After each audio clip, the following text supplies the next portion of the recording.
मुकेश अंबानी का घर एंटीलिया। क्या आपको पता है कि ये घर इतना महंगा है कि मुकेश अंबानी अगर चाहते तो मुंबई में एक अलग से बुर्ज खलीफा खड़ा कर सकते थे। दोस्तों, जब ये घर बन रहा था तो मुकेश अंबानी की रातों की नींद उड़ी हुई थी, क्योंकि ये घर उनका सपना था और इसे बनवाने के लिए अंबानी परिवार की बरसों की कमाई का एक बड़ा हिस्सा इसमें लगने वाला था। एंटीलिया की कंस्ट्रक्शन के लिए एक नहीं बल्कि दो ऑस्ट्रेलियन कंपनीज को मुंबई आकर इस आलीशान घर को बनाना था। वैसे शायद आपको पता न हो, इस घर की कीमत 15,000 करोड़ रुपए है, लेकिन इस घर को दुनिया का सबसे खराब आर्किटेक्चर कहा जाता है। दोस्तों, मुकेश अंबानी का भाई अनिल अंबानी इस ऊंची इमारत को बनता देख हैरान हो गया और उसने भी दुनिया का सबसे महंगा घर बनवाने का फैसला लिया और उस घर की कंस्ट्रक्शन भी उसने जल्दी ही एंटीलिया के साथ शुरू कर दी। दोस्तों, आज की इस वीडियो में मैं आपको बताऊंगी दुनिया का सबसे महंगा और आलीशान घर आखिर कैसे बनाया गया था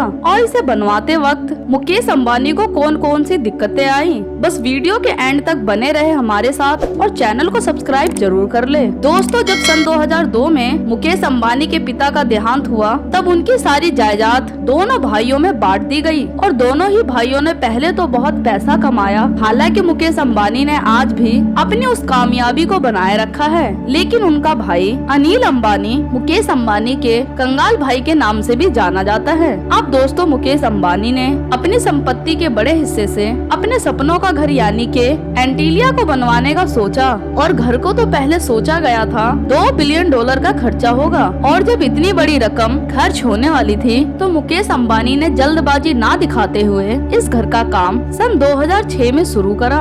दोस्तों, सबसे पहले मुकेश अंबानी को एक ऐसी जमीन की जरूरत थी जो कि इस आलीशान घर का वजन झेल सके और ये जमीन इन्हें मुंबई के बिलियनियर रो में मिल गई। उन्हें अपने घर एंटीलिया के लिए करीब 4 लाख स्क्वायर मीटर की जगह चाहिए थी और इसीलिए वो जगह इन्होंने 21 करोड़ रुपए में खरीद ली। आपको बता दूं कि आज जहाँ पर ये आलीशान घर है, वहाँ पहले एक आश्रम हुआ करता था, लेकिन अंबानी ने उस जगह को मुंह मांगे पैसे देकर खरीद लिया। अब इसके बाद मुकेश अंबानी को एक ऐसी कंपनी की तलाश थी जो कि 15,000 करोड़ के घर का डिजाइन बना के उसको एक अलग ही पहचान दे पाए और इसके लिए नीता अंबानी ने उन डिजाइनरों को बुलाया जिन्होंने न्यूयॉर्क की मैंड्रिन ओरिएंटल नाम की जगह को डिजाइन किया था, क्योंकि नीता अंबानी उस डिजाइन से काफी इम्प्रेस थी। अब डिजाइन तो इंजीनियर्स ने तैयार कर दिया, लेकिन अब बारी थी उस जगह पर एंटीलिया को खड़ा करने की। अब इस काम के लिए मुकेश अंबानी को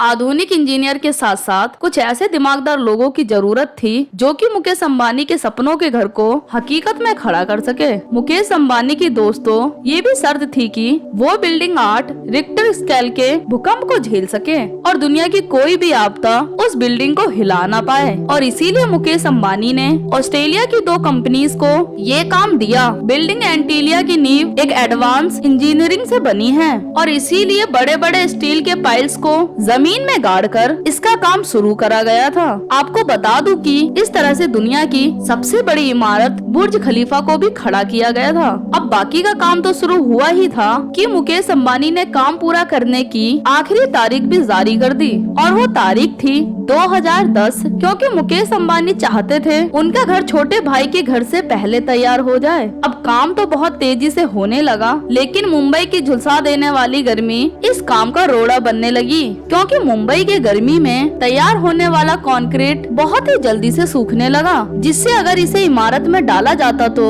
इससे इमारत को खतरा भी हो सकता था और इसीलिए कंस्ट्रक्शन कंपनी ने कंक्रीट बनाने का काम रात को शुरू कर दिया, क्योंकि रात में गर्मी कुछ कम रहती है। अब करीब 4 साल बाद 15,000 करोड़ रुपए की लागत से बिल्डिंग का सारा काम खत्म हो गया, लेकिन मुकेश अंबानी को ज्योतिष ने कहा कि अभी वो अपने घर में प्रवेश ना करे और इसीलिए सन 2012 में 50 से ज्यादा पंडित घर की पूजा में बुलाए गए और तब जाकर मुकेश अंबानी ने अपने घर में पहला कदम रखा। दोस्तों, रतन टाटा ने एंटीलिया के बारे में ये भी कहा था कि मुकेश अंबानी को इतना महंगा घर नहीं बनवाना चाहिए था, क्योंकि भारत में ऐसा घर बनवाकर उन्होंने गरीब लोगों से भेदभाव किया है। उन्होंने कहा कि मुकेश अंबानी को ये पैसे डेवलपमेंट में लगाने चाहिए थे। तो दोस्तों, ये थी आज की वीडियो। अगर आपको वीडियो पसंद आई तो इसे लाइक करके हमें अपने विचार कमेंट में जरूर बताएं।